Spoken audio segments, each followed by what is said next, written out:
কবরস্থানে যাওয়ার পর একটা দোয়া পড়িতে হবে। কয়টা লোক দোয়া পড়ছি? কি দোয়াটা পড়তে হবে? আসসালামু আলাইকুম আহলাদ দিয়ার মিনাল মুমিনিনা ওয়াল মুসলিমিন ওয়া ইন্না ইনশাআল্লাহু বিকুম লালাহিকুন নাসআলুল্লাহ লানা ওয়া লাকুমুল আফিয়া। এটা দোয়া পড়তে হবে। কই পড়ছি আমরা? গল্প করতে করতে করতে যেতে যেতে কবরস্থানে গেলাম, আর যাওয়ার পর তখন বলবো ওইটা হলো আমার দাদর কবর, ওই যে দেখছি জিয়ালার গাছ ডালখান্না গাছ, এটা হলো আমার দাদির কবর, ওইটা হলো আমার নানার কবর, এটা অমুকের কবর, এটা তুমুকের কবর। কেন? কি দরকার এরকম ভাবে বলার? দয়ার নবী বলেছেন, হে আমার উম্মতরা তোমরা শুনে নাও, একটা মাইয়াতকে যখন তোমরা মাটি দিতে চলে গেলে, জানাজার নামাজের পর দুনিয়ার কোনো গল্প তোমাদের মুখ থেকে হওয়া চাই না। তোমরা কি এই দোয়াটা পড়তে হবে, আল্লাহুম্মা গফির লাহু, এই আল্লাহ এর গুনাহকে তুমি মাফ করে দাও, ওয়ারহামহু, আল্লাহ তারপরে তুমি রহম করো, দয়া করো, হে আল্লাহ তারপরে তুমি রহম করো, দয়া করো, ওয়াসাব্বিতহু আলাল ঈমান, আল্লাহ এখন যেমন কারনাকের ওকে সওয়াল করবে, কবরে উঠিয়ে যে ওকে সওয়াল করা হবে, আল্লাহ সওয়ালের জবাব যেন দিতে পারে, এবং ঈমানের পরে আল্লাহ তাকে তুমি কায়েম দায়েম রাখো। যদি আরবিতে না পারবেন তো নিজের ভাষাতে কইবেন, আল্লাহ সব ভাষা বুঝতে পারছে। কি পড়বেন? হে আল্লাহ, যার জানাজা পড়িতে এসেছি, মাই লোক হোক কিংবা মদ লোক হোক, আল্লাহ তুমি তার গুনাহকে মাফ করো, আল্লাহ তারপরে তুমি দয়া করো, এবং আল্লাহ জি তাকে ঈমানের হালাতে আল্লাহ তুমি রাখো। পড়তে পারবেন এটা তো? বাংলাতে পড়তে পারবেন না? পারবেন না, নিজের ভাষাতে পড়বেন। এবারে সুবহানাল্লাহ, মাইয়াতটাকে কবরে রাখার আগে একবারে কবরকে গোল করে হার ভাইরা জাম লাগিয়ে দেয়, মনে হয় অলিমে কুড়াইবে, হয় না যে ভাই আমি মাটি দেব, আমি মাটি দেব, আমি মাটি দেব, আর যেমনই মাটি দেওয়া হলো দেই উড়ান বাড়ি। নেকি পাইলেন না আপনি? দয়ার নবী বলেছেন, যারা জানাজার নামাজ পড়বে এক কিরাত নেকি পাবে। কয় কিরাত? কথা বলেন। এক কিরাত নেকি পাবে। ভালো করে শোনেন, জানাজার নামাজ যারা পড়বে এক কিরাত নেকি পেয়ে যাবে, আর যারা দফন করবে ওরা এক কিরাত নেকি পেয়ে যাবে। তাহলে জানাজা পড়লেন, দফনও করলেন, দু কিরাত আপনার খাতাতে আল্লাহ নেকি তুলে দিলেন। একজন সাহাবী বলছেন, নবী গো কিরাত কাকে বলে আমরা যে বুঝতে পারলাম না। দয়ার নবী বললেন, সাহাবীরি, কিরাত বলতে এক উহুদ পাহাড়। তুমি যদি জানাজার নামাজ পড়ো এক উহুদ পাহাড়ের সমান নেকি পেয়ে গেলে, আর তুমি যদি দফন করো তাহলে আর একটা উহুদ পাহাড়ের সমান নেকি পেয়ে গেলে, তুমি দু উহুদ পাহাড়ের সমান আল্লাহ তোমাকে নেকি দান করলেন। কিন্তু কখন পাবেন? দ্বিতীয় উহুদ পাহাড়ের বরাবর নেকি কখন পাবেন? আপনি মাটি দেন কিংবা না দেন, ভালো করে শুনেন মশলা, জীবনে কাজ দিবে ভাই রে। মাটি দেন কিংবা না দেন, কিন্তু যতক্ষণ পর্যন্ত একটা মাইয়াতকে কবরে রাখে সুন্দর করে তাকে মাটি দিয়ে সুন্দর করে কবরে সুন্দরভাবে যতক্ষণ কবরটা রেডি না হয়ে যাবে, অতক্ষণ পর্যন্ত আপনি বাড়ি যেতে পাবেন না। অতক্ষণ পর্যন্ত আপনাকে কবরস্থানে দাঁড় হয়ে আপনাকে দোয়া পড়তে হবে আর থাকতে হবে। পূর্ণ যদি আপনার দফন করা পর্যন্ত আপনি থাকেন, তাহলে আপনি এই কিরাত নেকি পাবেন।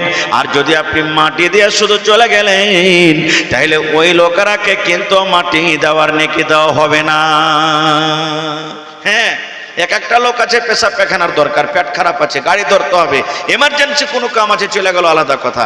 কিন্তু আমাদের দেখে হলো কি, যেমনি মাটি দেওয়া হলো তেমনি দেই উড়ান, যেমনি মাটি দেওয়া হলো তেমনি দেই উড়ান। জি না, মাটি দেওয়ার নিয়ম আছে, কিন্তু হুড়াহুড়ির কারণে আমরা নিয়মটা আমরা পালন করতে পারি না। নবী বলেছেন, তুমি বিসমিল্লাহ বলে এক খাবল প্রথমে মাথার দিকে মাটি দাও, তারপরে আর এক খাবল মধ্যখানে দাও, তারপরে আর এক খাবল তুমি পা দিকে দাও, তিন জায়গাতে তিন খাবল মাটি দেওয়া তোমাকে যেতে হবে। আর আমরা এক জায়গাতে দাঁড় হয়ে এই লাও, এই লাও, এই লাও, এই দিয়ে আমরা চলে গেলাম। মানে এত হুড়াহুড়ি করছে যে বলার শেষ নাই। কত মানুষ তো এরকম মনে হয়েছে মাটি দিলে তেমন হয় কোন পাহাড় ভেঙে চলে এলো, এক কাম করে দিয়েছি। আর এখানে খাড়িয়ে থেকে কি করবি? না ভাই, ধরেন যে 1000 মানুষ জানাজাতে শরীক খেয়েছে, এবার কবর তো আপনি এক বালিশ থেকে মোচা করতে পারবেন না বেশি। এবার সবাই যদি 3 খাবল করে মাটি দেয় তাহলে ধরেন 1 কোমর উঁচা হয়ে যাবে কবর। কবরকে উঁচা করা চলবে না। কত জায়গাতে কি করবেন, মানুষ বেশি হওয়ার কারণে মাটি গালাকে টানছে, আর ওইগুলাই মাটি ফের মাটি দিচ্ছে কবরে। একদিক থেকে মাটি টানছে আর ওইগুলা কি ফের মাটি কবরে দিচ্ছে, টানতে হবে না। কত জায়গাতে কি করছে, মানুষ ভিড়ের কারণে ওই যে ওখানে নানা বয়সা আছে দেখেন, ওখানে পাইচ্ছেদের মাটি দিচ্ছে আর ওখান থেকে তনলিয়ে এসে কবরে ঢালছে। এরকম হয়েছে না হয়েছে ভাই? দেখেছেন জীবনে আপনারা? এটাও চলবে না আপনার। বন্ধুরে আমার, উচিত কি হবে আপনাকে, ধরেন 1000 মানুষ জমা হয়ে গেছে জানাজাতে, 300-400 মানুষ যদি মাটি দেয় মাটি পূর্ণ হয়ে যাবে। আপনি দাঁড় হয়ে থাকবেন, 300-400 মানুষ যখন মাটি দেওয়া হয়ে গেল, কবরের পাঞ্জরে যারা থাকবেন বলবেন ভাইরা আর মাটি দিও না, মাটির কাজ হয়ে গেছে। দয়ার নবী বলেছেন আপনি যে 3 খাবল মাটি দিলেন না, আপনি দাঁড় হয়ে হয়ে মাইয়াতের জন্য দোয়া করলেন এবং দফন করা পর্যন্ত আপনি থাকলেন, তাহলে মাটি দিয়ে একটা লোক যতখানি নেকি পাবে, বিনা মাটি দেওয়াতে আল্লাহ রাব্বুল আমিন আপনাকে অতখানি নেকি দান করবেন। কিন্তু শর্ত আছে, আপনাকে থাকতে হবে। কিন্তু আমরা থাকতে পারি না, খুব আমরা থাকি না, খুব খারজা হোক আল্লাহর নবীর স্ত্রী সুবহানাল্লাহ এবং আল্লাহ নবীর একজন সাহাবী, এটা হলো একদিক থেকে নবীর জামাই কে, হযরত ওসমান গনি রাদিয়াল্লাহু তাআলা আনহু। আমি এই হাদিসটা বলছিলাম, যখন কোনো কবরের পাঞ্জর দিয়ে হাঁটতেন আল্লাহর ডর কি জিনিস দেখেন, আল্লাহর ভয় কি জিনিস দেখেন। এবার সেই সাহাবী হযরত ওসমান কোন কবরকে যখন দেখতেন, ওরে সুবহানাল্লাহ, কবরকে দেখে এত কাঁদতেন, কবরকে দেখে এত কাঁদতেন, কান্দা কান্দা কান্দা চোখ দিয়া পানি ঝরে ঝরে সমস্ত দাড়ি গোলা পর্যন্ত তার ভেজে যেত। এত কাঁদতেন কবরকে দেখে। হযরত ওসমান গনি রাদিয়াল্লাহু তাআলা আনহু দুনিয়াতে জান্নাতের সার্টিফিকেট পেয়েছেন, ওসমান তুমি জান্নাতে যাবে, এতখানি অফার পর দেখেন কবরকে দেখে কান্দে দাড়ি ভেজে যেত।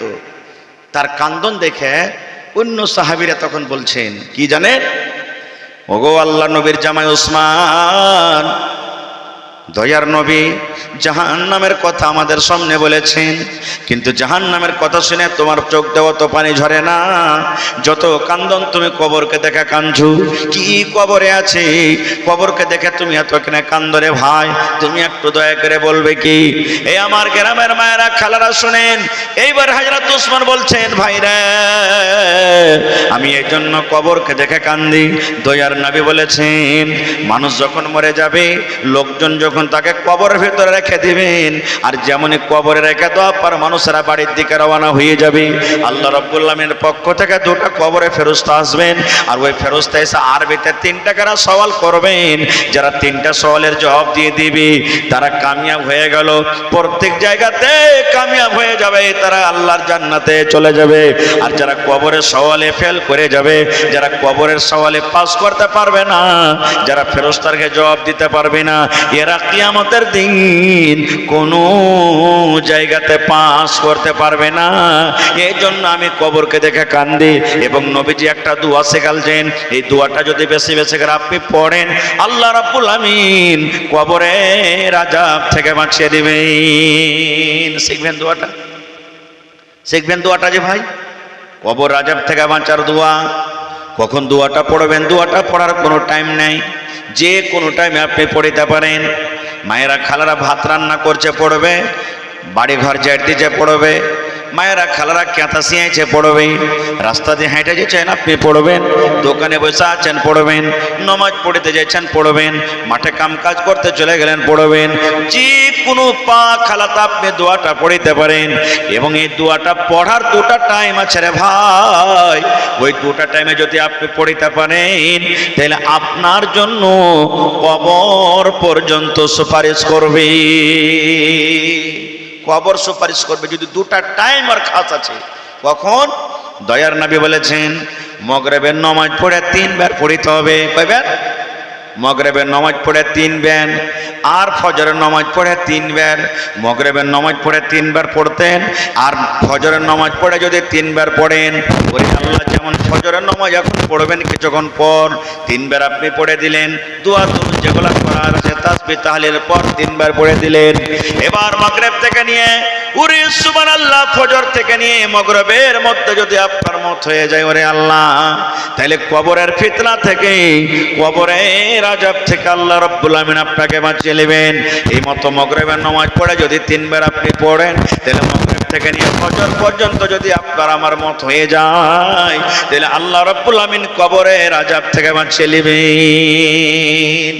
যেমনই আপনি পড়বেন, কবর আল্লাহকে বলবেন, হে আল্লাহ, অমুক গ্রামের আল্লাহ জি, ওই তোমার বান্দা এবং বান্দি দোয়াটা পড়েছে আল্লাহ, আমি কবর আল্লাহ আমার কাছ থেকে পানা চেয়েছি, আমার আযাব থেকে বাঁচার দোয়া করেছে, আল্লাহ তুমি দয়া করে আমার আযাব থেকে তুমি বাঁচিয়ে নিও। এরকম কবর সুপারিশ করবেন। বলবেন মৌলানা দোয়াটা কত বড়, ছোট্ট একবারে দোয়া। মেলায় মানুষের দোয়াটা মুখস্থি আছে, মা খালারকে হয়তো জানে না তার ব্যাপারে, কিন্তু মুখস্থি আছে, না থাকলে শিখেলেন। আল্লাহুম্মা পড়েন, আল্লাহুম্মা ইন্নী আউযু বিকা মিন আযাবিল কবরি, আল্লাহুম্মা ইন্নী আউযু বিকা মিন আযাবিল কবর, আল্লাহুম্মা ইন্নী আউযু বিকা মিন আযাবিল কবর। মুখস্থ নাই?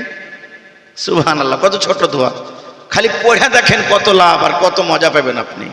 আর একটা দোয়া শিখালেন, কোন নবীকে মাছে খেয়েছিল ভাই? ইউনূস নবীকে। মাশাআল্লাহ, কে জানে যে কোন মাছের পেটের ভিতরে আছে? সমুদ্রে তো এক জানে না কোন মাছে খেয়েছে, বাঁচার উম্মিদ নেই। কিন্তু ইউনূস নবীর আল্লাহর ডর, আল্লাহর ভয় দেখেন, আল্লাহর পরে বিশ্বাস আর ভরসা দেখেন। মাছের পেটে যাওয়া পরও আর আশা যে আমার কথা কে শুনছেন? আল্লাহ, আমার কথা আল্লাহ শুনছেন, আল্লাহ আমাকে বাঁচাবে। লাগলো দোয়া পড়িতে। কি দোয়া জানেন?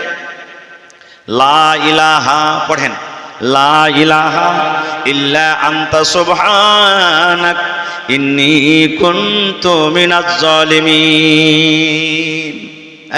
এই যে লাগলে পড়িতে, কোথায়? মাছের পেটে পড়িতে লাগলেন, লা ইলাহা ইল্লা আনতা সুবহানাক ইন্নী কুনতু মিনাজ জালিমিন।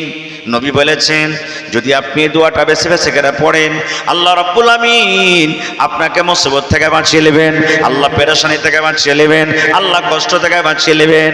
মাঝে মাঝে দোয়াটা পড়বেন, যে কোনো টাইমে পড়বেন, লা ইলাহা ইল্লা আনতা সুবহানাক ইন্নী কুনতু মিনাজ জালিমিন।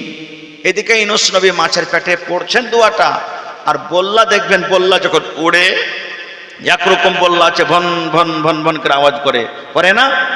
মাছের পেট থেকে ভন ভন ভন ভন ভন ভন করে দোয়ার আওয়াজটা কিন্তু উঠতে শুরু হয়েছে কোথায়?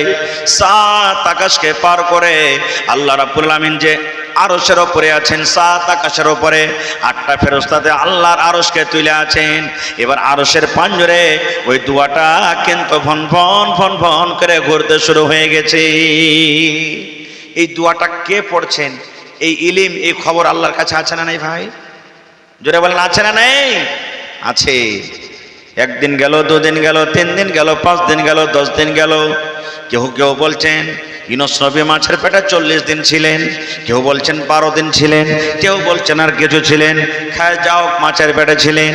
ওরে সুবহানাল্লাহ, যেমন যেমন দিন যায় সুলেমান নবীর আওয়াজটা কিন্তু ধিমা পড়ে গেল, কমজোর হইতে লাগলো আওয়াজটা।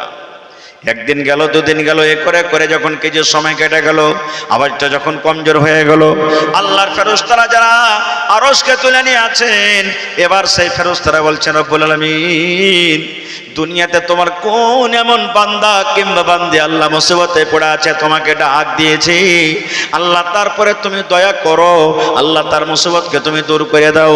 আল্লাহ এমন কোন মুসিবতে আছে রব্বুল আলামিন, যদি তারপরে তুমি দয়া না করো, আল্লাহ তারপরে তুমি যদি রহম না করো, হয়তো আল্লাহ আর তার আওয়াজ আসবে না, সারা জীবনের মতো তার আওয়াজ বন্ধ হয়ে যাবে। যেমনই ফেরেশতারা আল্লাহর দরবারে এরকম কথা বলা, এবার আল্লাহ কি বলছেন আরশ থেকে, রে মাছ, এই মাছ, তোর ক্ষমতা নাই, যাকে তুই গিলেছিস খেয়েছিস, এটা কোনো যেমন তেমন মানুষ নয় রে মাছ, এটা হলো আমার নবী ইউনূস আলাইহিস সালাম। এই মাছ তাকে তুমি হজম করতে পারবি না, হজম করার শক্তি আমি আল্লাহ তোকে দিইনি। যদি তুই তাকে গিলেছিস, এই মাছ তুই সমুদ্রের কিনারাতে চলে যা, নদীর কিনারাতে চলে যা, এই মাছ আমার নবী নসকে তুই উগলে দে, তোর পেটের ভিতর থেকে উগলে দে, কারণ যেটা আহার তুই খেয়েছিস একে হজম করার মতন তোর শক্তি না। সুবহানাল্লাহ। তাহলে কত দামি দোয়া জি ভাই, কত পাওয়ারফুল দোয়া, যে মাছের পেটে থেকে আল্লাহ তাবারক ওয়া তাআলা এই দোয়াটা পড়ার কারণে, তাসবিহ পড়ার কারণে আল্লাহ তাআলা থেকে বাইরে করে দিলেন। তা আমি আপনি যদি এই ধরনের দোয়া যদি পড়ি তা আল্লাহ মুসিবত থেকে বাঁচাবেন না? জোরে বলেন, বাঁচাবে না? বাঁচাবে না? সুবহানাল্লাহ। এবার আল্লাহর ডর কি দেখেন, সহিহ বুখারী মুসলিমের হাদিস, নবী বলেছেন তিনটা লোক রাস্তা দিয়ে হেঁটে চলেছেন, রাস্তা দিয়ে হাঁটছেন, হাঁটতে হাঁটতে হঠাৎ করে যদি মেঘ চলে আসে, আপনি যেছেন গাড়িতে চড়ে হেঁটে যেছেন, তো কোনো জায়গাতে লুকাবেন কি লুকাবেন না? নবী বলেছেন তিনটা লোক রাস্তা দিয়ে হাঁটছে, হাঁটতে হাঁটতে হাঁটতে হঠাৎ করে কোন দিক থেকে মেঘ চলে এলো, তুফান চলে এলো, ঝড় শুরু হয়ে গেল। একজন আরেকজনকে বলছে, হারে ভাই আঞ্জর পাঞ্জর কোনো বাড়ি দেখতে পাই না, চল তো কোনো জায়গাতে লুকাই, যখন মেঘটা ছুটবে, ঝড় ছুটবে, তখন এখান থেকে আমরা চলে যাব। এই খুঁজতে খুঁজতে খুঁজতে একটা পাহাড় ছিল, পাহাড়ের ভিতরে একটা গর্ত খাল ছিল, বলছে খালে ঢুকে পড়, যখন মেঘ ছুটবে, ঝড় ছুটবে, তখন এখান থেকে আমরা চলে যাব। এবার তারা তিনজন খালে ঢুকে গেল।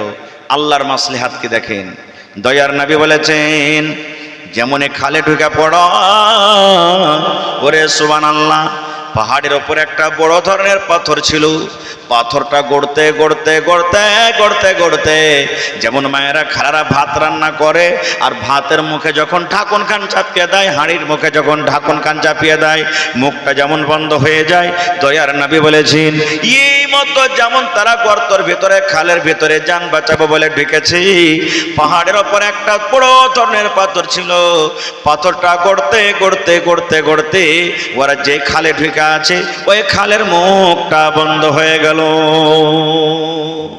সুবহানাল্লাহ। যেখানে জান বাঁচাবো বলে ঢুকলো, ওখানে মরণের ঘণ্টি বেজে গেল। এবারে যখন মুখটা বন্ধ হয়ে গেল, তারা তিনজন গর্তর ভিতরে পড়ে কইছে, হ্যাঁ হে কি হলো, কেমন করে আর বাঁচবি, ঠেল পাথরকে দেখছি।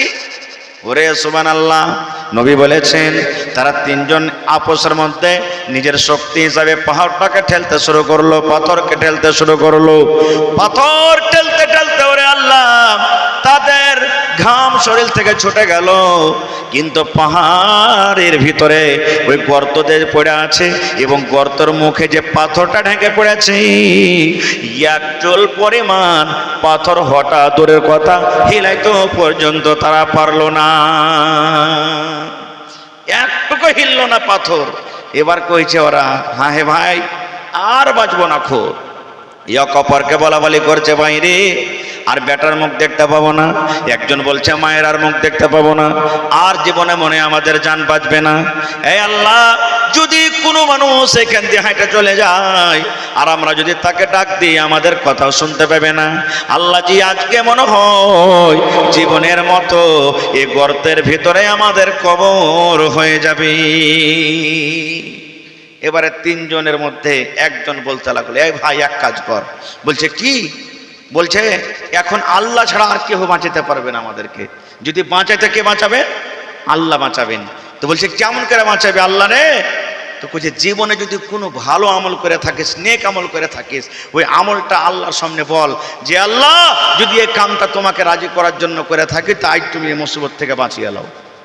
তিনটা লোকের কথা বলবো না, কথা মেলে লম্বা হয়ে যাবে, একটা লোকের কথা আপনাকে সামনে মাত্র বলবো। তিনজনের মধ্যে একজন বলতে লাগলো, ভাই রে আমার একটা চাচাতো বোন ছিল, কাকাতো বোন মানে চাচাতো বহিন যাকে আমরা বলি, আমার একটা চাচাতো বহিন ছিল। তাহলে চাচাতো বহিনটা আমার যে ছিল দেখতে খুবই সুন্দর, দেখতে খুবই ভালো, চেহারা খুব সুন্দর, আমি তাকে খুব ভালোবাসতাম, আমি তাকে খুব পিয়ার করতাম, আদর করতাম। আর আল্লাহ আমাকে অনেক মাল দিয়েছিলেন, টাকা দিয়েছিলেন, আমার মালের কোনো কমে ছিল না। এবার লোকটা বলছেন, এ ভাই শুন, আমি আমার কাকাতো বোনকে অনেক ভালোবাসি, অনেক পিয়ার করি, মহব্বত করি। এবারে মাঝে মাঝে আমি তাকে বলি, বহিনে রে একবার তুই আমার কথাটা মেনে নে, একবার তুই আমার মনের আশাটাকে পূর্ণ করে দে, একবার তুই কোন রকম আমার বিছানায় চলে আয়। আমি তাকে দাওয়াত দিই, আমার কথাটা তুই একবার মান, আমি তোকে ভালোবাসি, তোকে না ভালোবেসে আমি থাকতে পারি না। কিন্তু আমার বহিনটা, আমার কাকাইতো বহিন আমার কথা মানে না।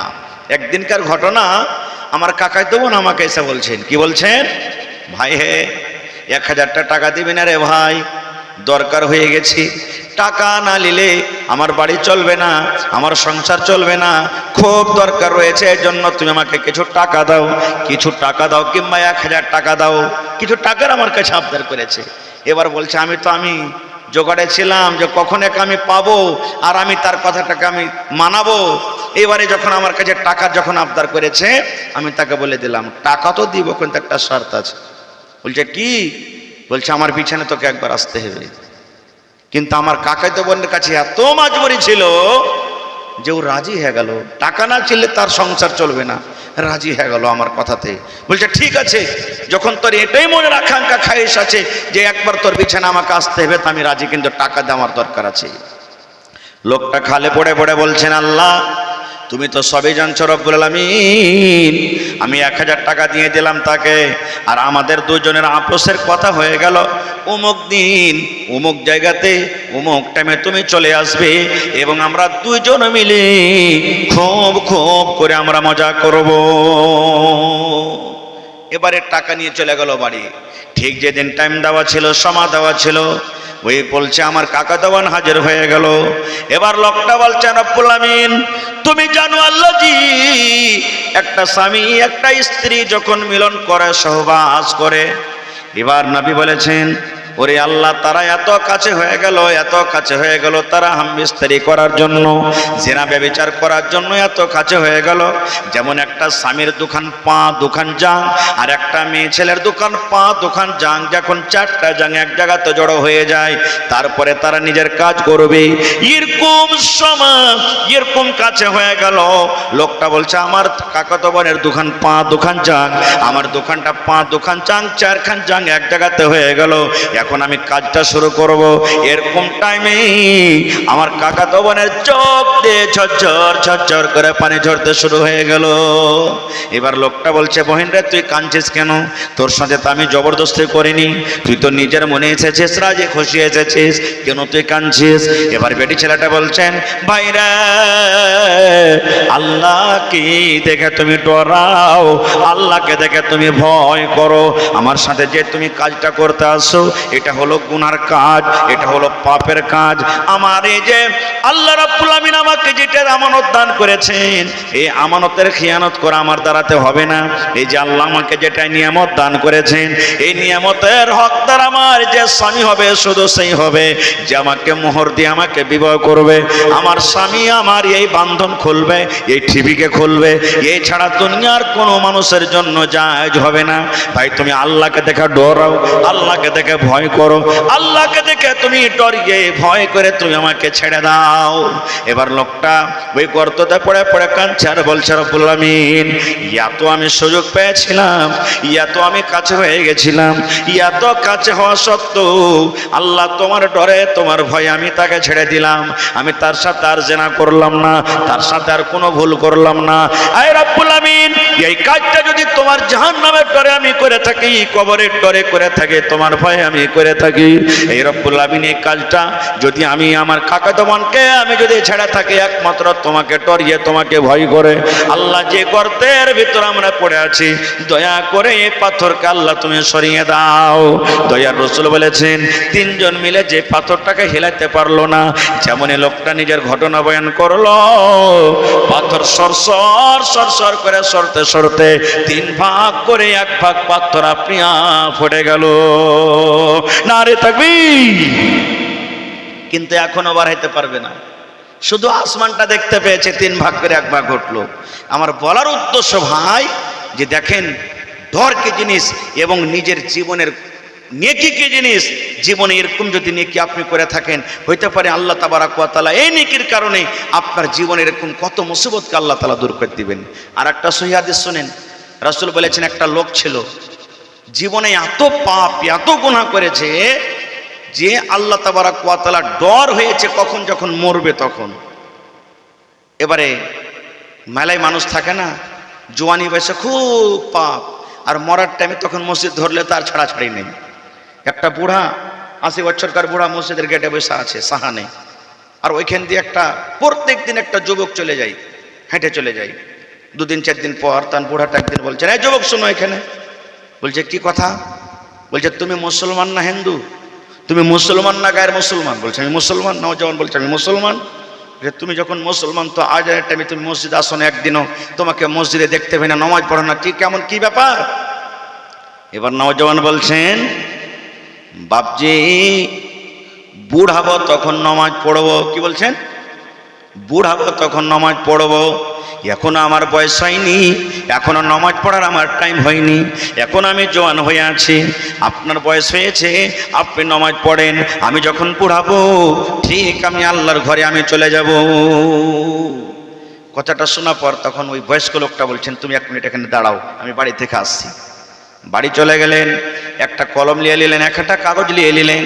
এবার বুড়াটা এসে বলছেন নওজওয়ানকে, নওজওয়ান আমার সামনে যে তুমি কথাটা বললে আমি বুড়াবো তখন আমি নামাজ পড়বো, আমার বুড়াবো বয়সটা যখন 70-80 বছর হয়ে যাবে তখন আমি নামাজ পড়বো, তুমি একটাই কথা আমাকে শুধু লিখে দাও যে আমি বুড়াবো তারপরে আমার মত হবে, আমার জওয়ানি কালে মত হবে না।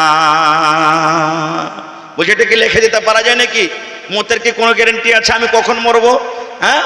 এবার বুড়া বলছেন, এই নওজওয়ান যখন তোমার কাছে মতের গ্যারান্টি নাই, তুমি জওয়ানি হালাতে মরবে কে বুড়িয়া মরবে, তাহলে তুমি কেমন করে আমার সামনে বলছো বাপজি তুমি নামাজ পড়ো, আমি পড়াবো তখন আমি পড়বো? এই কথাটা বলা কি তোমার ভুল হয় না? সুবহানাল্লাহ। তো এরকম কত আল্লাহর বান্দা আছেন যে জওয়ানি কালে ওর আল্লাহকে দেখে ডর ভয় হয় না, এবার মরার টাইমে কিন্তু হয়। এরকম আছে না নাই? তো রাসূল বলেছেন একটা লোক মরবে, ওর কয়েকটা বেটা ছিল, সবটি বেটাকে ডেকেছে, ডাকা পর বলছে, বেটা রে আমি যখন মরবো তো তোরা আমার লাশটাকে জমিনে দফন করিস না। কি করবি? বলছে লকড়ি জমা করবি, কাঠ জমা করবি, আর জমা করে আমার লাশটাকে তোরা জ্বালিয়ে জ্বালিয়ে পুড়িয়ে ছাই করে কিছু ছাই একটা বেটা পাহাড়ের উপরে যায় বাতাসে ছেড়ে দিবি, কেউ মাটিতে পুঁতে দিবি, আর কিছু ছাই পান্তে তোরা ভাসিয়ে দিবি। ছেলেরা বলছে কেনে জি আব্বা? বলছে বেটারে জীবনে কোনোদিন ভালো আমল আমি করিনি, আমার জীবনে শুধু নেকি আছে, আমার জীবনে শুধু গুনাহ আছে, ভালো নেকি নাই, ভালো আমল নাই। আমি দুনিয়াতে যতদিন থেকে যে শুধু পাপ করেছি, পাপ করেছি। আমার ডর হয়েছে, আমার ভয় হয়েছে, আল্লাহ যদি ক্ষমতা রাখেন, আল্লাহ রাব্বুল আমিন যদি ক্ষমতা রাখেন, শক্তি রাখেন, আর আমাকে যদি জিন্দা করে দেয়, তাহলে আমাকে জাহান্নামের আগুনে পড়তে হবে, এবং জাহান্নামের আগুন বেটার আমি সহ্য করতে পারবো না, জাহান্নামের আগুন আমি সহ্য করতে পারবো না। এই জন্য বেটা আমাকে তোরা জ্বালিয়ে দিস। ঠিক বাপ মরলো, বাপ মরার পর বাপ যেইভাবে ওসিয়ত করেছিলেন জ্বালিয়ে দেওয়া হলো। একটা ভাই পাহাড়ের উপরে যায় ছাইকে দিলে ছিটিয়ে, একটা ভাই মাটিতে পুঁতে দিলে কিছু ছাই, আর একটা ভাই পান্তে ভাসিয়ে দিলে। এবার আপনারা বলেন আল্লাহকে তাকে জিন্দা করতে পারবেন? জোরে বলেন পারবেন? সুবহানাল্লাহ। ওরা বাড়ি পৌঁছেনি, এবার আল্লাহ বলছেন কাকে? আল্লাহ বাতাসকে বলছেন, বাতাস রে সমস্ত ছায়া আমার সামনে হাজির করে দে। আল্লাহ মাটিকে বলছে, মাটি রে সমস্ত ছায়া আমার সামনে হাজির করে দে। আল্লাহ পানিকে বলছেন, পানি রে সমস্ত ছায়া আমার কাছে হাজির করে দে।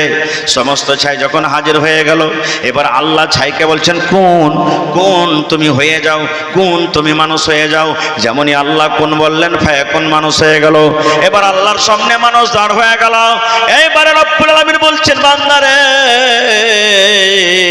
তুমি এরকম কাজ কেন তুমি করার আদেশ করেছিলে রে বান্দা? কেন তুমি এরকম কাজ তুমি করেছো? মরার টাইমে তোমার ছেলেরাকে তুমি জ্বালার জন্য কেন তুমি আদেশ করেছো? এবার লোকটাকে বলছেন, রব্বুল আমিন সব তুমি জানছো রব্বুল আমিন, আমার জীবনে শুধু গুনাই গুনাহ, জীবনে শুধু পাপই পাপ, জীবনে আমার কোনো ভালো আমল ছিল না। আল্লাহ মরার টাইমে মরার সময়তে তোমাকে বলে ডর হয়েছে, ভয় হয়েছে, কবর বলে ডর হয়েছে, জাহান্নাম বলে ডর হয়েছে। ডরের কারণে, ভয়ের কারণে রব্বুল রাব্বুল আমিন আমার ছেলেরাকে আমি এরকম আদেশ করেছিলাম। এবার আল্লাহ রাব্বুল আমিন বলবেন বান্দারে যখন তুমি মরার টাইম আমাকে দেখে ডরালছো, আমার জাহান্নাম বলে ভয় করেছো, আমার কবরকে দেখে যখন তুমি ডরালছো, আমাকে দেখে যখন তোমার ভয় হয়েছে, যাও যাও যাও, আমি আল্লাহ তোমার গুনাহকে মাফ করে দিলাম এবং তোমাকে জান্নাতি আমি আল্লাহ ঘোষণা করে দিলাম। দেখেন এটা হলো কি আল্লাহর ডর, আল্লাহর ভয়। আর একটু আগে চলেন, হায়রাত ওমর ফারুক রাদিয়াল্লাহু তাআলা আনহু রাতের বেলাতে যখন নিজের রাজা ছিলেন, হায়রাত ওমর ফারুক যখন রাজা ছিলেন তখন কি করতেন, ভেষ বদলিয়া রাতে রাতে কি করতেন, গ্রামে হাঁটতেন, তল্লাশি নিতেন, সাধারণ পাবলিকের মতন, রাজা হয়ে নয়। কেন? সব মানুষ শীতে গেছে আর রাইতে খবর নিতেন। কোনো মানুষ তো মুসিবতের কারণে কষ্ট পাই না, কোনো মানুষের বাড়িতে তো খাবার জন্য ছেলে পিলা কান্দে না, কেউ তার কোনো বাড়িতে কোনো সমস্যা নাই, এগুলা জানার জন্য কি করতো, সুবহানাল্লাহ, গ্রামে গ্রামে হাঁটতেন। আর এখনকার যারা নেতা বা এখনকার যারা মানুষ একবার জিতলে তার 5 বছর কোনো খোঁজ খবর নেই, আছে তো পড়ে আছে, এরকম হয়েছে না হয়নি? কিন্তু দেখেন হযরত ওমর ফারুক রাদিয়াল্লাহু তাআলা আনহু একদিনকার ঘটনা, অনেক ঘটনা আছে হযরত ওমর ফারুকের, মাত্র একটা ঘটনা আপনাদের সামনে তুলছি। আসলাম বলে একটা গোলাম, গোলামকে বলছেন হযরত ওমর ফারুক যে চলো আজ আমার রাজ্যের ভিতরে আজকে আমি কি করব, রাতের বেলাতে গাস্ট করব, দেখবো যে কোন বাড়িতে কে মুসিবতে আছে। হাঁটতে হাঁটতে হাঁটতে ঠিক গ্রামের এক মাথাতে দেখছে একটা বাড়িতে আখা জ্বলছে, চুলহা জ্বলছে, আর ছেলে পিলে কয়েকটা আছে, মা খেতে দে, মা খেতে দে, মা খেতে দে চিল্লাইছে, আর মা সবর দিয়েছে, বেটা হোক, বেটা হোক, হোক, এই যে খানা হলো, এই যে তৈরি হলো, এখন তোরাকে খেতে দিব। এই সবর দিতে দিতে দিতে দিতে বাচ্চাগুলা নিম চলে গেল, কিন্তু খাইতে দিলে না মা। হযরত ওমর ফারুক বলছেন আমি এক পা দু পা করে তার বাড়িতে এলাম, রাতের বেলা কিন্তু। এবার বাড়িতে আসার পর আমি তাকে সালাম দিলাম, সালাম দেওয়ার পর আমি বললাম আল্লাহর বান্দী তুমি মিথ্যা কথা কেন বলো, ঝুট কথা কেন তুমি বলো, তোমার ছেলেগুলা কতক্ষণ থেকে খেতে চাইছে, মা খেতে দাও, মা খেতে দাও, মা পানি দাও, তুমি খেতে দিলে না, তুমি এই যে চুলাতে তুমি লোকড়ে দিয়েছ, তোমার হাঁড়িতে আগুন জ্বলছে, চুলাতে আগুন জ্বলছে, তোমার ছেলেগুলা কান্দা কান্দা কান্দা কান্দা ঘুমিয়ে গেল, তুমি বাহানা করে দিয়ে তারাকে ঘুম দিয়ে দিলে, কিন্তু ছেলেরাকে একটা দানা পর্যন্ত মুখে দিলে না। ওই মহিলা কিন্তু চিনে না যে এটা হলো আমাদের রাজা ওমর ফারুক রাদিয়াল্লাহু তাআলা আনহু, জানে না, চিনে না, নাম শুনেছে যে হ্যাঁ আমাদের রাজা ওমর ফারুক রাদিয়াল্লাহু তাআলা আনহু, কিন্তু চোখে দেখেনি খুব। এবার মহিলাটাকে বলছেন হে আল্লাহর বান্দা তুমি আজনবী মানুষ কি, তোমাকে আমি চিনি না জানি না, রাতের বেলাতে তুমি বাড়িতে এসেছো, এই ছেলের বাবারা জিহাদ করতে গিয়ে, লড়াই করতে গিয়ে আল্লাহ রাব্বুল আমিনের রাস্তাতে লড়াই করতে করতে করতে নিজের গলা কাটিয়ে দুনিয়া থেকে শহীদ হয়ে গেছেন। এই ছেলের বাবারা দুনিয়াতে নাই, কামাবার মানুষ কেহ নাই, দুনিয়াতে কামানেওয়ালা কেহ নাই।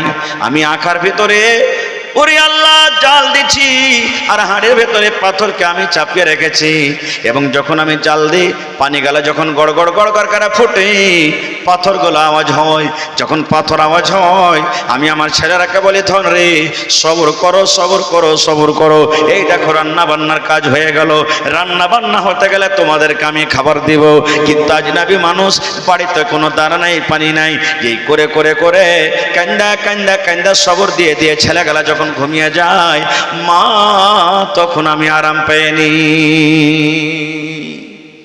হযরত ওমর ফারুক বলছেন কথাটা শুনে চোখ দিয়ে আমার পানি ঝরতে লাগলো। এবার হযরত ওমর ফারুক বলছেন এ আল্লাহর বান্দি, তোমার কাছে যে রাজা আছে ওমর ফারুক, ওকে তুমি জানাওনি কেন যে আমার বাড়িতে খাবার নেই, খাবার ব্যবস্থা করে দাও? বলছে ওকে কেন আমি বলতে যাব, ও তো রাজা, ও না আমাদের খবর নেবে যে কোন বাড়িতে খানা আছে কোন বাড়িতে খানা নাই, কেন তাকে বলতে যাব? এবারে হযরত ওমর ফারুক বলছেন তুমি শুতিও না, বসে থাকো, আমি এক্ষুনি যাচ্ছি আর আসছি। এবার গোলামকে বলছেন গোলাম চলো আমার সাথে সাথে। দৌড়াতে দৌড়াতে দৌড়াতে দৌড়াতে হযরত ওমর ফারুক বাড়ি চলে গেলেন। এবার গোলামকে বলছেন আসলাম রে, বাইতুল মালের গুদামটা খুলে দে, তাড়াতাড়ি করে চাবি নিয়ে গুদামটা খুলে দে।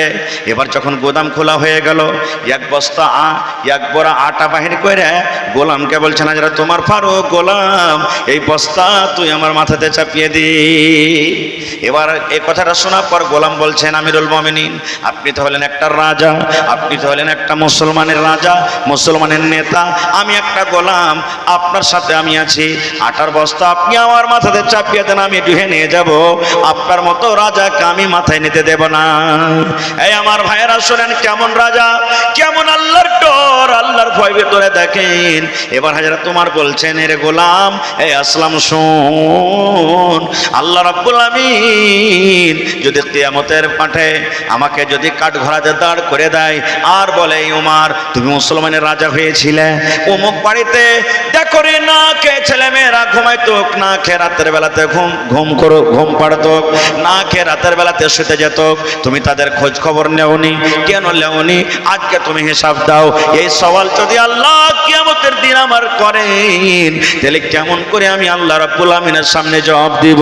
সেদিন তুমি আমার খোঁজাটা আমার তুমি নিজের মাথাতে নিতে পারবে না, এই জন্য আজকে তুমি আটার বড়ার বস্তা আমার মাথাতে দিয়ে দাও। হায়রা তোমার ফারুক বস্তাকে মাথায় নিয়ে নিলেন। এবার দৌড়াতে দৌড়াতে দৌড়াতে দৌড়াতে সে বাড়িতে চলে গেলেন। বাড়িতে যাওয়ার পর এবার সে মেয়ে ছেলেকে বলছেন, মহিলাকে বলছেন, বহিনীরে তাড়াতাড়ি করে তুমি আটা গালেকে সানো। হায়রা তোমার ফারুক নিজে আখাটা জ্বালিয়ে দিলেন। এবার তরকারি কাটতে শুরু করলেন, দুজনে মিলে জুলে রুটি হয়ে গেল, তরকারি হয়ে গেল। হায়রা তোমার ফারুক বাচ্চা গালাকে উঠিয়ে দিলেন। বাচ্চা গালাকে উঠিয়ে রাতের বেলাতে এবার সুন্দরভাবে পেট ভরে খাবার দিয়ে তারা খাবার ঘুমিয়ে দিলেন। এবার ঘুমিয়ে দেওয়ার পর এইবার হাজরা তোমার বলছেন, এরে বহিন তুমি কি এখন খুশি আছো? বলছে, তুমি কি এখন খুশি আছো? এবারে সে মায়া লোকটা কি বলছেন, মহিলা, আল্লাহ জি যদি উমারের পতন মানুষটাকে যদি মদিনার রাজা না কইরা, উমার ফারুক যদি আমাদের মদিনার রাজা না হইয়া আপনার মতন লোকটা যদি রাজা হতো, তাহলে আমাদের জন্য কত ভালো হতো। বলছেন কি, যদি উমার ফারুকের মতন লোকটা রাজা না হয়, যদি আপনার মতন যদি লোকটা রাজা হতো তো কত ভালো হতো। ও জানে না যে এটাই উমার ফারুক রাদিয়াল্লাহু তাআলা আনহু। এবার হাজরা তোমার ফারুক বলছেন, বহিন একটা কথা বলবো। বলছে, কি? বলছে, উমার ফারুকের পরে তো তোমার খুব রাগ আছে। বলছে, হ্যাঁ আছি। বলছে, বহিন রে একটা কাজ তুমি করো, আমার তরফ থেকে আমি মাপ চাচ্ছি, দয়া করে তুমি উমার ফারুককে মাফ করে দাও। তুমি কি উমারকে মাফ করতে পারবে? বলছে, হ্যাঁ, যখন তুমি বলছো যে আমি উমারকে মাফ করে দিলাম, যাও। বলছে, কিয়ামতের দিনতে তার ব্যাপারে কোনো শেকাত করবে না, কেস জানাবে না? বলছে, না, করবো না। এবার হাজরা তোমার ফারুক বলছেন, বহিন রে যখন তোমার আটা শেষ হয়ে যাবে, তোমার আটাটা যখন ফুরিয়ে যাবে, তুমি এইবারে হাজরা তোমার ফারুকের দরবারে তুমি চলে যাও। এইবারে তোমার জন্য বেছে বেছে করে আটার ব্যবস্থা করে দেওয়া হবে। এই কথা বলে ওখান থেকে হাজরা তোমার ফারুক চলে গেলেন। আটাটা যখন তার শেষ হলো, এবার হাঁটতে হাঁটতে হাঁটতে উমার ফারুকের দরবারে চলে গেছেন। দরবারে যাওয়ার পর দেখছেন ভাইরা তোমার ফারুক নিজের সিংহাসনে বসে আছেন। লোকেরাকে বলছেন, এটা কে? বলছে, এটাই তো হাজরা তোমার ফারুক রাদিয়াল্লাহু তাআলা আনহু। এবার সেই বেটি ছেলে বলছেন, আল্লাহ আমার দ্বারাতে কত ভুল হয়েছে, না জানার কারণে হাজরা তোমার ফারুককে কত রকম সেদিন আমি কথা বলে দিয়েছি। আজ তো আমার মনে হয় গলা কাটবে, আজ তো মনে হয় আমাকে শেষ করে দেবে। আহারে, আমি লোকটাকে চিনতে পারিনি, জানতে পারিনি, রাতের বেলাতে কত সে আমার সাহায্য করেছে, আর আমি তার সামনে উমার ফারুকের কত শিকায়ত করেছি। এবার সেই মহিলাটা উমার ফারুকের সামনে গিয়ে বলছেন, আমিরুল মুমিনিন, ও আমাদের রাজা, আপনাকে না জেনে না বুঝে না চিনে অনেক কথা সেদিন রাতে বলে দিয়েছি, দয়া করে তুমি আমাকে মাফ করে দাও। এরা তোমার ফারুক কি বলছেন, রে আল্লাহর বান্দি, তোমার কোনো ডর নাই, তোমার কোনো ভয় নাই, তোমার কোনো দোষ নাই, যত ভুল যত দোষ আমার, তুমি আমার কাছে মাফ চাইও না, আমি তোমার কাছে মাপ চাচ্ছি, দয়া করে আল্লাহ রাব্বুল আমিনের সামনে কিয়ামতের দিন তুমি আমাকে আসামির কাঠ ঘরাতে তুমি দাঁড় করাইও না। তুমি আমাকে মাফ করো, আমি তোমার কাছ থেকে মাপ চাচ্ছি। তুমি বলেছো, তারপরে আমি জানতে পেরেছি, কিন্তু আমার উচিত ছিল, আমি রাজা, তোমার না বলার কারণে আমি তোমার বাড়িতে তোমাকে খানা দিতে হইতো, কিন্তু আমি দিতে পারিনি, আমার কাছ থেকে কাহিনী নিয়ে গেছে, এই জন্য তুমি আমাকে মাফ করে দাও। কেমন আল্লাহর ডর, কেমন আল্লাহর ভয়। এরা তোমার ফারুক রাদিয়াল্লাহু তাআলা আনহু নিজে বলছেন, আল্লাহ তাআলা যদি কিয়ামতের দিন বলেন দুনিয়াতে যত মানুষ আছে সব মানুষ জান্নাতি, মাত্র একটা লোক জাহান্নামী। যদি আল্লাহ কিয়ামতের দিন বলে দুনিয়াতে যত মানুষ আছে সব জান্নাতি, মাত্র একটা লোক জাহান্নামী। হায়রা তোমার ফারুক বলছেন, আমি মনে করছি যে লোকটা জাহান্নামের আগুনে পড়বে সেটা হবে আমি উমার, আমি মনে হয়েছে উমার, আমি উমার। কিন্তু আজকে আমরা কি করছি, একটা নমাজি, একটা বেনমাজি, একটা ভালো লোক, একটা মন্দ লোক যদি কোনো কথাতে তাকরার হয়ে যায়, কোনো ঝামেলা হয়ে যায়, কথাতে কথাতে আমরা কি বলবো, খালি দাড়ি ছাড়লে নেককার হওয়া যাবে না, আমি নমাজ পড়ি না তা তোর থেকে আমি ভালো আছি বলি না। কে ভালো কে মন্দ আল্লাহ ছাড়া কেউ জানে না ভাই। আল্লাহর ডর কি জিনিস টাইম মেলে হয়ে গেছে। আর একটা হাদিস আপনাদের সামনে বলি, যেমন আজকে আপনারা বসে বসে জালসা শুনছেন, সাহাবায়ে কেরাম বসে আছেন, দয়ার নবী বসে আছেন, আর মায়েজ বিন মালিক রাদিয়াল্লাহু তাআলা আনহু একজন সাহাবী এবার দৌড়াতে দৌড়াতে নবীর কাছে চলে এসেছেন। সবার সামনে ডাইরেক্ট নবীকে বলছেন, কি বলছেন জানেন, তাহিরনি ইয়া রাসূলুল্লাহ, নবী গো আপনি আমাকে পাক করেন, আমি নাপাক হয়ে গেছি, আপনি দয়া করে আপনি আমাকে পাক করেন। ডাহিন দিকে বললেন, নবী এনেকে মুড়িটা ঘুরিয়ে নিলেন, ফের ঘুরে মন দিয়ে আইসা বলছেন, তাহিরনি ইয়া রাসূলুল্লাহ, নবী গো আপনি আমাকে পাক করেন। নবী বলছেন, হ্যাঁ পাগল, হাট যাও, বাড়ি যাও, বাড়ি যাও, কি বলছো তুমি এগুলো, যাও বাড়ি যাও। হ্যাঁ ধরেন একটুখানি গেল ঘুরে, ফের এসে বলছেন, তাহিরনি ইয়া রাসূলুল্লাহ, নবী গো আপনি আমাকে ঘুরিয়ে দিয়েন না, আপনি আমাকে পাক করেন গো নবীজি। 3-4 বেলা গুনাহ হয়ে গেল। এ রব্বুল আমিন দুনিয়ার কোনো মানুষ জানতে না পারতে গেল, একমাত্র আল্লাহ রব্বুল আলামিন তুমি জানো। আল্লাহ জানে না, জানে না, আল্লাহ জানছেন। এবার গুনাহ কেমন করে মাফ হবে, কেমন করে মাফ হবে, দিলে তার বেচেনি লেগে গেল। সে সাহাবী দৌড়াতে দৌড়াতে দৌড়াতে আল্লাহর নবীর দরবারে হাজির হয়ে গেলেন। দয়ার নবীকে বলছেন, ইয়া রাসূলুল্লাহ আমি হালাক হয়ে গেলাম, বরবাদ হয়ে গেলাম, ধ্বংস হয়ে গেলাম গো নবীজি, আমি হালাক হয়ে গেলাম, বরবাদ হয়ে গেলাম। দয়ার নবী বললেন, কি তোমার হয়েছে, কি তোমার হালাক হয়েছে, তুমি এরকম কেন কথা বলো, তোমার দ্বারাতে কোন এমন গুনাহ হয়েছে, পাপ হয়েছে? এবার সে সাহাবী বলছেন, নবী গো আমি একটা মেয়ে ছেলেকে চুমা দিয়ে দিয়েছি গো নবীজি, তার আমি গায়ে হাত দিয়েছি, আমি তার সাথে মিলন করিনি, তার সাথে আমি কুকরম করিনি, শুধু আমি তার গায়ে হাত দিয়েছি, তাকে চুমা দিয়েছি, এই ধরনের আমার গুনাহ হয়ে গেছে। এইবার এই কথা বলতে না বলতে জোহরের আজান হয়ে গেল। আল্লাহু আকবার, আল্লাহু আকবার, জোহর আজান হয়ে গেল। এবার সাহাবী বলছেন, আমি ওযু করলাম, নবীর সাথে মসজিদে জামাতে নামাজ পড়লাম, যেমনই নবীর সালাম ফেরা হলো আবার সে সাহাবী খাড়িয়া বলছেন, আল্লাহ রাসূল গো কি আমার জন্য আপনি করছেন, আমার দ্বারাতে যে গুনাহটা হয়েছে, আমার দ্বারাতে যে পাপ হয়েছে গো নবীজি, আমি যে একটা বেডি ছেলেকে ধরে এরকম ভাবে আমি গুনাহ করে নিয়েছি, একটু আপনি দয়া করে বলেন আমাকে কি করতে হবে। এর মধ্যে আল্লাহ রাব্বুল আমিন জিবরিল ফেরেশতাকে বলছেন, জিবরিল আমার নবীর সামনে একটা প্রশ্ন দাঁড় হয়ে গেছে, যাও যাও কোরআন মাজিদের অমুক আয়াত নিয়ে তুমি চলে যাও। এবার জিবরিল আমিন নবীকে শুনিয়ে দিলেন, ওয়া আকিমিস সালাতা তারাফাইন নাহার ওয়া যুলাফাম মিনাল লাইল ইন্নাল হাসানাত ইযহিবুনাস সাইয়্যাত। এবার সালাম ফেরা পর সে সাহাবী বলছেন, ইয়া রাসূলুল্লাহ আমি তো হালাক হয়ে গেছি, বরবাদ হয়ে গেছি, ধ্বংস হয়ে গেছি। এবার নবীজি বললেন, সাহাবী রে তুমি কি আমাদের সাথে নামাজ পড়োনি জামাতে? এবার সে সাহাবী বললেন, জি রাসূলুল্লাহ জামাতে তো নামাজ পড়লাম। এবার নবীজি বললেন, সাহাবী রে তুমি একটা মেয়ে ছেলেকে ধরে যে জুমা খেয়েছো, তার গায়ে হাত দিয়ে দিয়েছো, এটা হলো সাগিরা গুনাহ, এটা হলো সাগিরা গুনাহ। এই সমস্ত গুনাহ নামাজ পড়ার কারণে আল্লাহ রাব্বুল আমিন তোমার মাফ করে দিয়েছেন, যাও তুমি তওবা করো, জীবনে এরকম গুনাহ আর জেনে বুঝে তুমি করিও না, তুমি 5 ওয়াক্তের নামাজ কায়েম করো, আল্লাহ রাব্বুল আমিন তোমার গুনাহকে মাফ করে দিয়েছেন। নারে তাকবীর। তাহলে কাল থেকে ফের ওই রাস্তাতে বসে যেন না যে যত সুন্দর সুন্দর মেয়ে ছেলে আসবে ধরবো আর তার গায়ে হাত দেবো, তাকে চুমা দেবো, আর নামাজ পড়তে গেলে আল্লাহ গুনাহ মাফ করে দিবে। জি না, ভুল হলে একবার হয়ে গেল, বারবার আপনাকে ভুল করতে হবে না কো।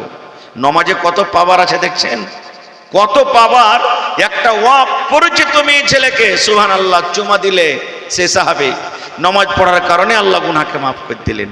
তাহলে নমাজে কত পাওয়ার আছে জি ভাই, কত পাওয়ার আছে। এবার নমাজের আর একটা পাওয়ারের কথা শুনেলেন, জান্নাতীরা জান্নাতের ভিতরে বসে থাকবে কুরসিতে। এবার যেমন গরুর জামাত দেখেন, দল দেখেন, ভেড়ির ছাগলের দল দেখেন, জামাতের জামাত দলের দল জাহান্নামের ভিতরে মানুষেরা চলে যাবে। এবার জান্নাতি মানুষেরা ওই জাহান্নামী মানুষেরাকে চিনতে পারবে। এবার জান্নাতি মানুষেরা জাহান্নামীরাকে বলবে, এরে ভাই তোমরা দুনিয়াতে কোন এমন পাপ করেছো, দুনিয়াতে কোন এমন তোমরা গুনাহ করেছো, সেই গুনার কারণে আল্লাহ রাব্বুল আলামিন তোমাদেরকে জাহান্নামের আগুনে দিয়েছেন। কি তোমরা এত গুনাহ করেছো, দুনিয়াতে কোন এমন পাপ করেছো, সেই পাপের কারণে আজকে তোমাদেরকে জাহান্নামের আগুনে পড়তে হবে। কি করেছিস রে ভাই? একসাথে তো গরু চড়ালছি, একসাথে চা খেয়েছি, একসাথে দোকানদারি করেছি, একসাথে কত দুনিয়াদারি করেছি, আমি জান্নাতে বসে আছি আর তুই জাহান্নামে, কি কারণে রে ভাই?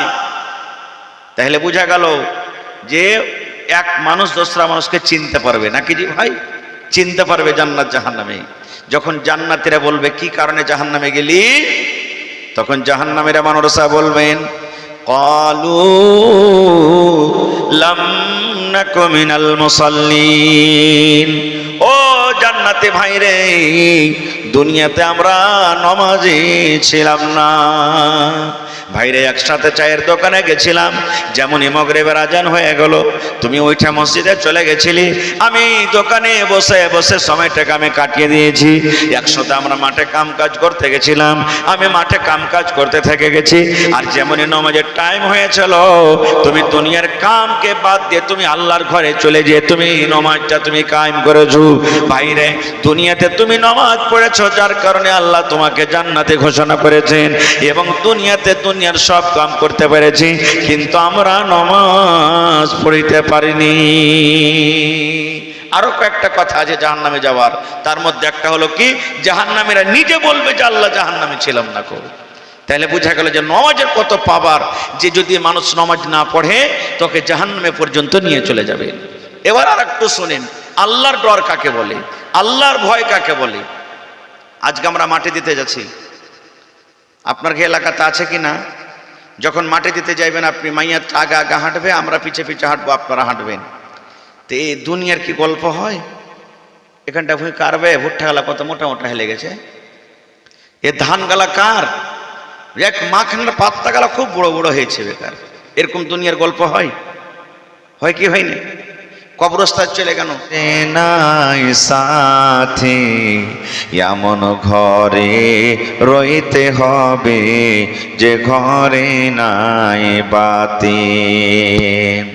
দাদা গেছেন, বাবা গেছেন, কেউ তো ফিরে এলো না, এমনি ভাবে যাইতে হবে, তোরা কেনে বুঝিস না।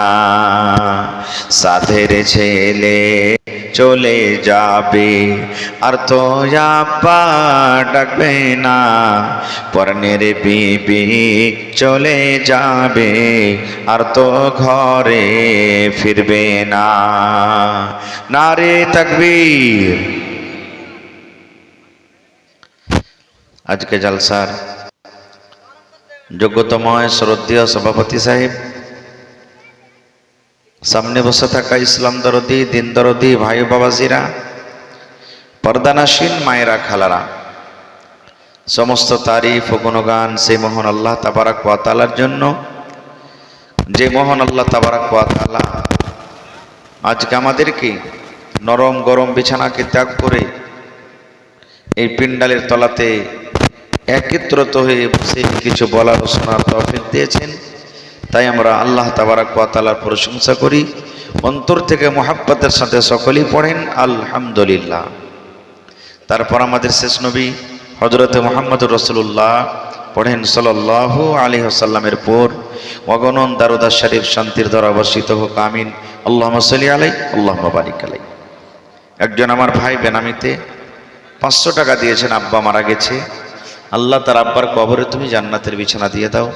আল্লাহ তার আব্বার কবরকে তুমি নূর দিয়ে মনোমর করে দাও। আল্লাহ যেদিন কিয়ামত হবে, হাসরের ময়দান হবে, এ রব্বুল আলামিন তার কিয়ামতের দিন তোমার আরশের তলাতে আল্লাহ জায়গা দান করি। আল্লাহুম্মা জি। আচ্ছা, একজন মৃত্যু স্বামীর জন্য কি দিয়েছে? আচ্ছা আচ্ছা, শরীফ, আচ্ছা আচ্ছা, ঠিক আছে। ভাই মুসলমান, এই জালসাটা আজকে আপনারা কষ্ট করে বাড়িঘর ছেড়ে বসে আছেন, ধন্যবাদ জানাই আপনাদেরকে। এতক্ষণই রাত হওয়া সত্ত্বেও আপনারা বসে আছেন। আসলেই আল্লাহ এবং আল্লাহ রসুলের প্রতি মহাব্বত, ভালোবাসা আপনাদের রয়েছে। ভাই মুসলমান, রমজান মাস পার হয়ে গেল। এক মাস আমাদের কাছে মেহমান হয়ে এসেছিল। যারা রমজান মাসের মান সম্মান রাখলো, যারা রমজান মাসের রোজা রাখলো, তারাবি পড়লো, জিকির আজকার করলো, ফেতরা দিল, তারা হলো ভাগ্যবান, তাদের নসিব ভালো। আর যারা মাসটাকে পেয়ে অবহেলা করে কাটিয়ে দিল, মাসটার মান সম্মান করতে পারলো না, ওরা হলো বদনসিব। এবং সাথে সাথে আমরা ঈদুল ফিতরের নামাজও আদা করলাম নাকি? মাশাআল্লাহ।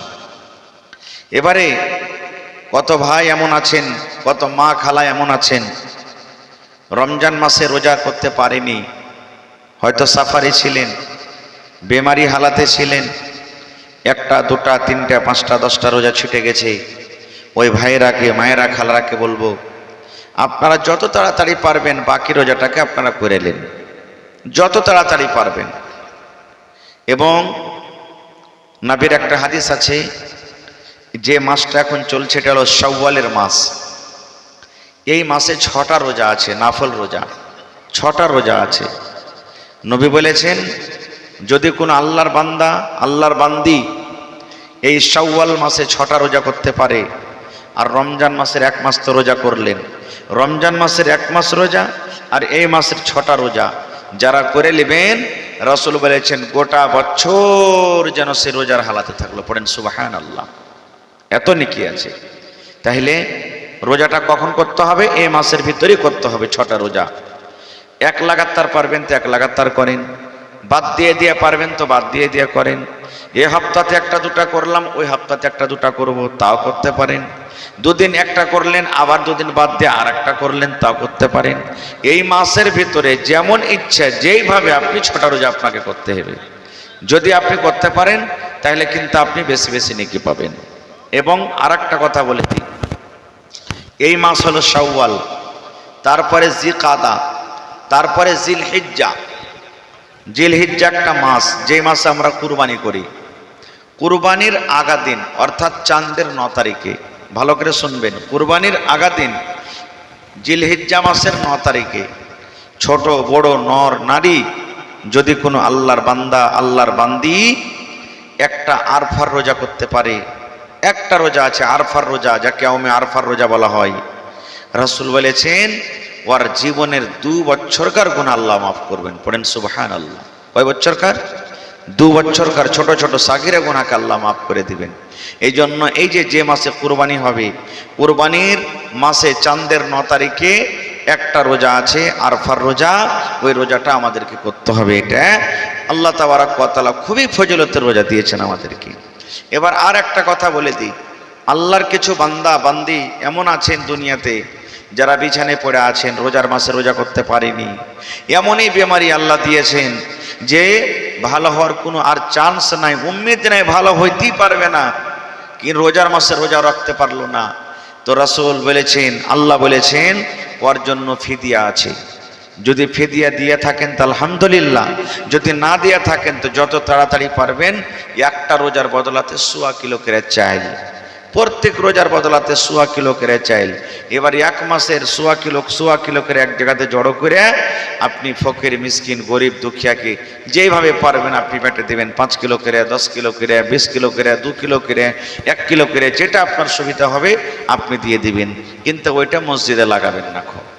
তো এই সমস্ত জিনিস আমাদেরকে জানা দরকার।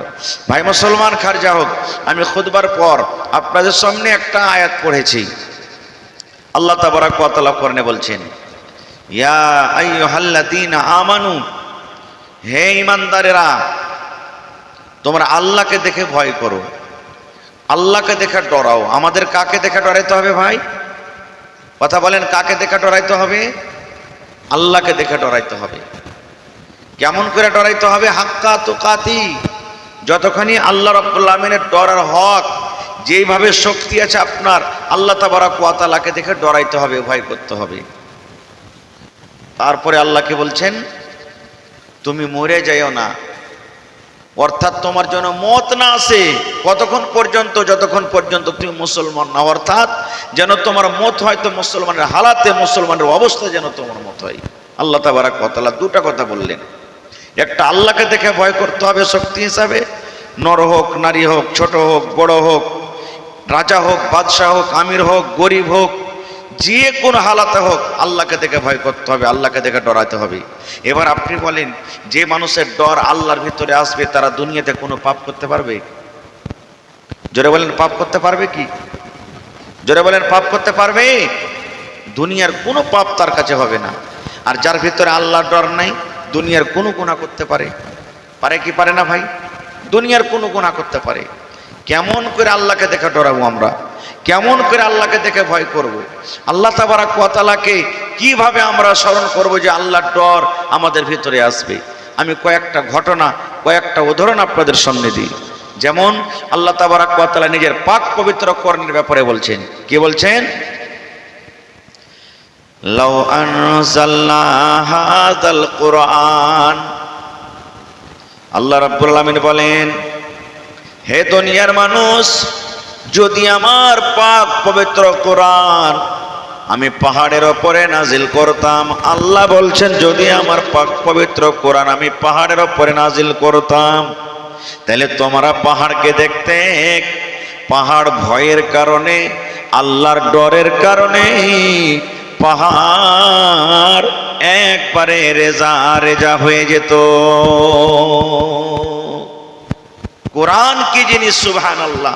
আল্লাহ বলছেন যদি আমি মানুষের ওপরে কোরআনটাকে না দিয়ে একটা পাহাড়ের ওপরে দিতাম, তাহলে পাহাড় ভয়ভীত হয়ে যেত। সুবহানাল্লাহ। তাহলে দেখেন কোরআন কি জিনিস। কোরআন কতদিন হয়ে গেল আমাদের মাঝে এসেছে, কিন্তু আমরা কোরআনকে পড়িতে জানি না, দেখি না, বুঝি না, জানি না। আমরা কোরআন দেখবো কখন? ওই যে রমজান মাসে। কত মা এমন আছেন, এক ফারা কোরআন পড়লেন, কেউ 2 ফিরা পড়লেন, কেউ 5 ফিরা পড়লেন। কত ভাই এমন আছেন, 1 ফিরা পড়লেন, 2 ফিরা পড়লেন। কিন্তু ওরে সুবহানাল্লাহ, যেমন রমজান মাস বিদায় হয়ে গেল, কোরআনটাকে সুন্দরভাবে জুজদানে বেঁধে বাক্সতে কুঠির ওপরে সুন্দর করে আলমারিতে গদরেজে আমরা ভরে রেখে দিলাম। এবং আবার সামনে মাসে যদি সামনে বছর আল্লাহ বাঁচিয়ে রাখি, এবার সামনে বছর যদি রমজান পাওয়া যায়, তাহলে সেই রমজান মাসে আবার আমরা কোরআন পড়ব। এর মাঝখানে আর কোনো ছয় নেই আমাদের কোরআন।